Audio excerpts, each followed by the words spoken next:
السلام عليكم ورحمة الله وبركاته.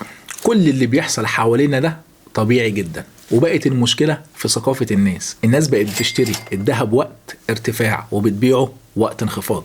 الناس مستغربة ايه اللي الناس بتعمله ده. موافقك تماما ان الناس معذورة وان الذهب استثمار جديد علينا، لا وكمان ده اتفرض مش بمزاجنا، ده نتيجة لان الجنيه عمال بينخفض قدام الدولار، والناس بقت عايزة تحافظ على فلوسها بأي طريقة، وان في قطاع كتير من المصريين دخل للاستثمار دوت وهو عنده نقص خبرة. وعلى عكس المتوقع ان السعر العالمي انخفض ل 1982 وقت تصوير الحلقة، مع ان كل التوقعات كانت رايحة لحد فوق والفوق قوي، وال 2250 وال 2500 دولار للأونصة الواحدة. قلنا مرارا وتكرارا ان الذهب بورصة عالمية، لازم وانت بتشتري تكون بتشتري على المدى المتوسط والمدى البعيد.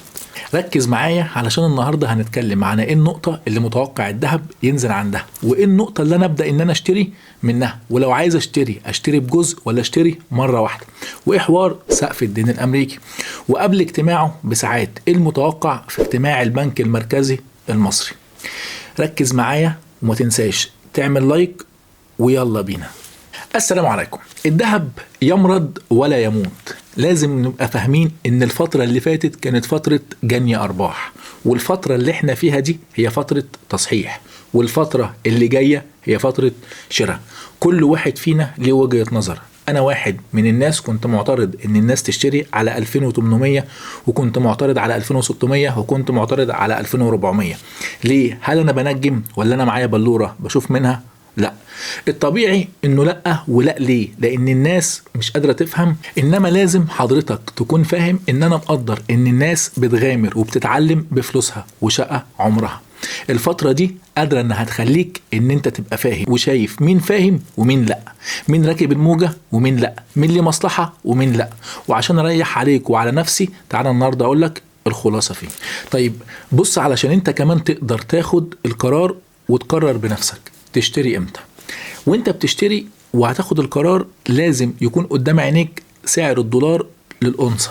وقت تصوير الحلقة عامل 1982 دولار، تقسمهم على عدد جرامات الأونصة اللي هو 31.1. لو قسمت 1982 على 31.1 هيديك 63 دولار.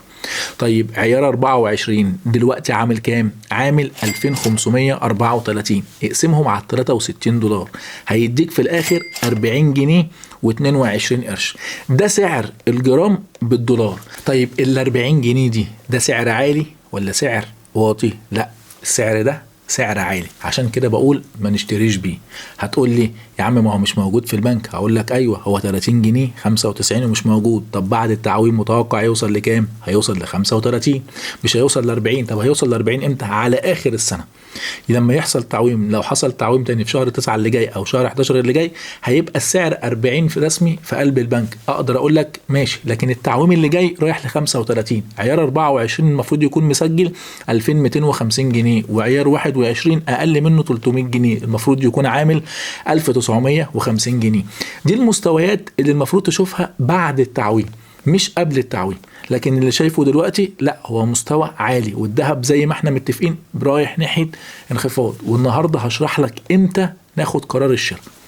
ايه المتوقع في اجتماع البنك المركزي المصري؟ انا رأيي الشخصي انه هيثبت لثلاث امور. اولا تراجع مؤشر التضخم. في شهر ابريل كان مسجل 30.6، في مارس كان مسجل 32.7. تاني حاجة هيقلل الضغط على الموازنة العامة للدولة. تالت حاجة هي استقرار العملة، خاصة ان احنا لما بنرفع الفايدة الاسعار بتزيد. فانا توقعي انه يثبت على الاقل الفترة دي. طيب ايه حوار سقف الدين وهيأثر ازاي على الذهب؟ سقف الدين معناه ان ده اقصى مبلغ الحكومة ممكن تقترضه تقف عنده، واللي احنا واقفين عنده 31.4 تريليون دولار. وما ينفعش الحكومة تقترض إلا لما الكونجرس الأمريكي هو اللي يوافق. وحاليا الكونجرس الأمريكي مش موافق على رفع سقف الدين، والإدارة الأمريكية هتكون عاجزة عن سداد الدين من أول يوم 1/6، وده هيكون إيجابي جدا للذهب. ولكن أنا أتوقع أن هم هيحلوها، لأنه مستحيل يضيعوا كل خطة الإصلاحات اللي هم عملوها طول الفترة اللي فاتت. طيب يا عم حسام، أنا دلوقتي عايز أشتري، أعمل إيه؟ جزء الشراء بتاعك من أول نقطة 2150 هتشتري ب20% من فلوسك. هقول لك انه برضو الذهب رايح انخفاض. هتقول لي يا عم حسام ما طالما رايح انخفاض وطالما كده كده بينزل يبقى استنى. هقول لك ان المحلي مضمون انه نازل، لكن العالمي لا.